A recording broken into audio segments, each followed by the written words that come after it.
మేలు చేయవారుగా ఉండాలి. ఏ మేలు చేస్తున్నావు నీవు? నీ వలన ఏమి మేలు జరుగుతుంది? కుటుంబంలోని కానీ సంఘంలోని కానీ ఏం మేలు జరుగుతుంది? పాట రాదు, వాక్యం ధ్యానం చేయటం రాదు, సేవకునికి సంఘానికి తోడ్పడలేవు.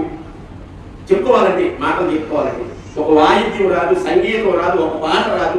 ఒక వ్యక్తిపై నీ కుటుంబంలో ఉన్న నీ ఇంటి ముందు ఉన్న వ్యక్తి కొరకు ప్రార్థన చేసే గుణలక్షణాలే నీకు లేవు. నీ ఇరుపరు వారి నీ తోటి సహోదరుని కొరకు నా తమ్ముడిని దీవించు, నాయన నా అన్నయ్యని దీవించు, నా తల్లిదండ్రుని దీవించని మోకరించి ప్రార్థన చేయటం గుణలక్షణాలే మనకు లేవు కదా. మనం దేవునికి విరోధంగా మారకుండా ఎలా ఉంటాం? ఎంతకాలం ఇంకా నేర్చుకుంటున్నామండి మేము, నేర్చుకుంటూనే ఉంటామండి 20-30 సంవత్సరాల వరకు. సంఘానికి ఎత్తున్నాం, ఇవి నేర్చుకోలేమో మనం. క్రైస్తవ బిడ్డలుగా పిలువబడతాం, ఇవి నేర్చుకోలేమా మనం? వాక్యాన్ని పఠిస్తున్నాము, మనం ఇవి నేర్చుకోలేమా? మేము క్రైస్తవ బిడ్డలమే అని చెప్పుకుంటున్నాము, మనం ఇవి నేర్చుకోలేమా మనం?